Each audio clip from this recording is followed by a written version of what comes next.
This is Leadership Sound Bites. Real leaders, real moments, real growth. Hello and happy 2026. So what I've done is I thought I would look back. We just started year 5, and on some of these are just a few of favorite snippets conversations that we had, and just to kind of get us thinking as we enter the new year.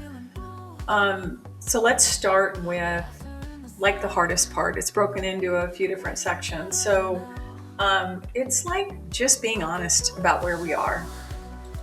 Who's going to say it's okay not to be perfect when we're talking about saving lives?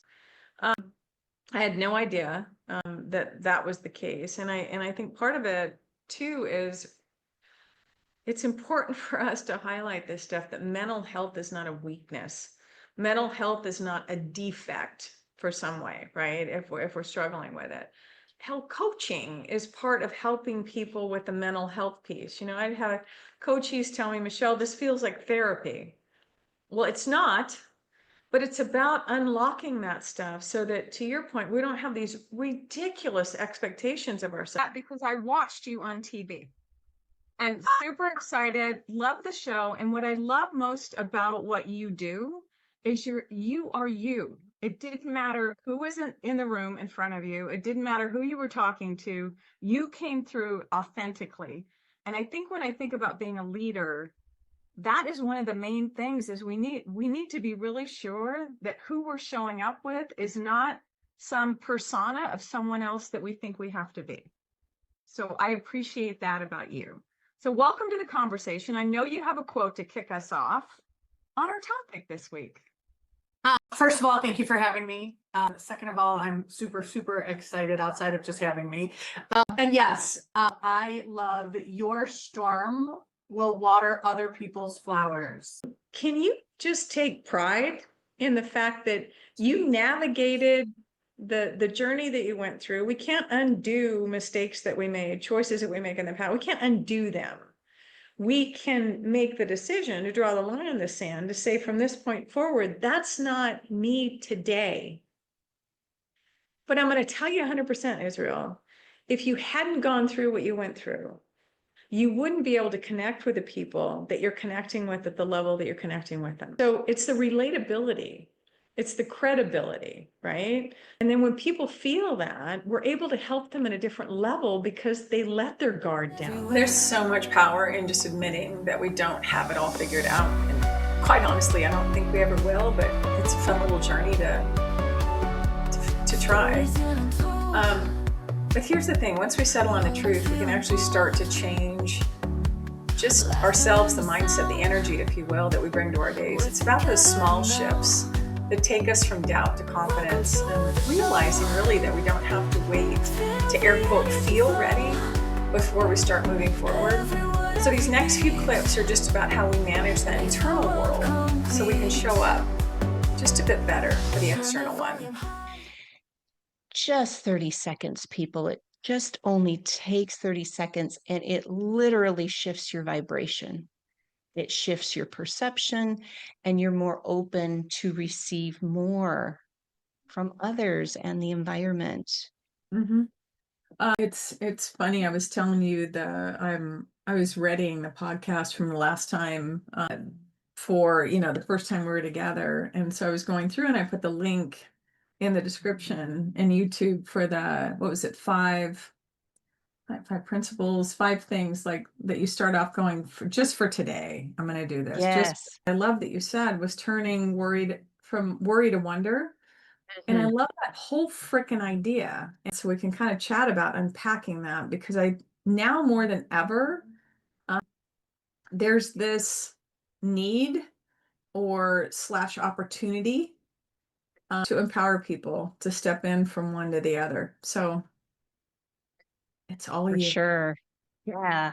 Thank you, Michelle. My quote is trust and know, and it shall be so. And that really is trusting again in ourselves and then trusting in the universe or whatever the higher power is that we believe in. Know that things are always going to work out. And so if you look at the 2 different definitions, what you actually find is that in reality, confidence, the action, will always precede confidence, the feeling. And that's one of the main lessons we have inside of our program, is to really drill that down, because it means you have to take action even when you don't feel confident. And then when you look back, you'll have the clarity and the confidence. As we look at these highlights, just a few of the really, conversations that I've had with some really cool leaders, I encourage you to take a look at the full ones. I hope that you're starting to see just a pattern in your own life. And if you're the one holding the pen for the next chapter, which, just a peek, you are, you are the creator. We do it whether we do it with intention or not. You don't need the whole map laid out in front of you. None of us have a crystal ball. We just need the courage to take the next step. So these next ones, let's take a look at how this kind of reflection can turn into momentum for what's next. And the stuff I kept telling her is, show up as you. Yeah. Don't show up as someone who's perfect and polished and everything else. Let them in, because what happens is, if we do that and we polish ourselves up so perfect, people can't see who we are. Yeah. And they're going to hold themselves back too. It's so true. It's like the shine goes Yeah. away. You're almost, Yeah. I just kind of see like there's a dulling of our essence. One of my all-time favorite quote is, never underestimate the difference you can make. Often as leaders, we can get caught up in our day-to-day work, in our projects, in our strategy, and overlook how you might be being received, right? Yeah. The difference you could be making for the other party could be one of your colleagues, could be your subordinate, could be a patient, and remembering that difference that you want to make, obviously we all do. We want to make a positive difference. We want to do the right thing. However, like I said, the beauty is in the eyes of the beholder. It's the person receiving the information you're giving to see how it's received. I have some leaders that I coach, they're like, I don't understand why this feeling stuff is part of it. Because we're dealing with humans, right? So it's just part of, and not every leader has that skill set developed, because they've got this line of business. It's just about getting the stuff done, right? And it's great if you're working with a bunch of robots, but we're not. We're dealing with humans that want to know they add value, that want to feel appreciated, that want development. They have aspirations of their own. And if we go in totally gloved up, we're going to miss that stuff. And we're going to miss the nuances of the guy who's got the flamingo hat on when everyone else is wearing cowboy hats. Because we're not going to pay attention to it. And he may not feel comfortable wearing his flamingo hat. Totally. Yes, our actions matter. We all are. Like I tell people, I'm going to be learning and growing until I'm 6 feet under, or an urn on someone's mantle, right? That don't stop. If you it doesn't, unless you decide for it to stop, right? Right. Because that's the difference between fixed and growth mindset. But I think what you're speaking to too is there are people that are watching and learning the inspiration piece that we don't even realize are watching and learning about what we do and the choices we make and how we step into stuff. And that's true for every leader, by the way. We are influencing people by what we do and what we say, even beyond the do this, don't do that, because they're watching. It's all those moments and those experiences along the way, because I go back to when you're present, be present.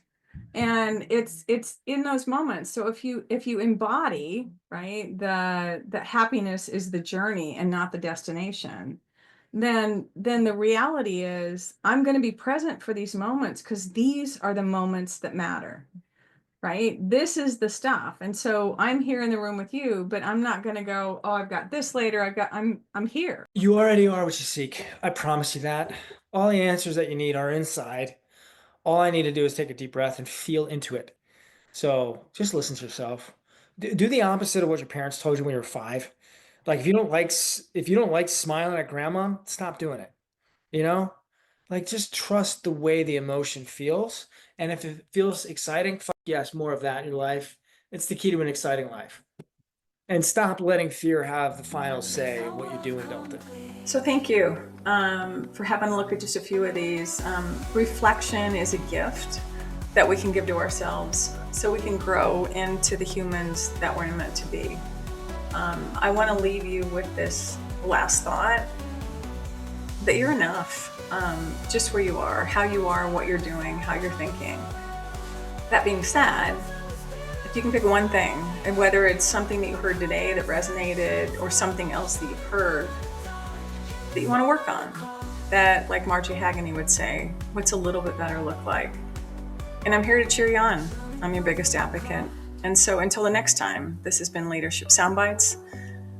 Thank you for liking, sharing, and subscribing. And I'll see you soon.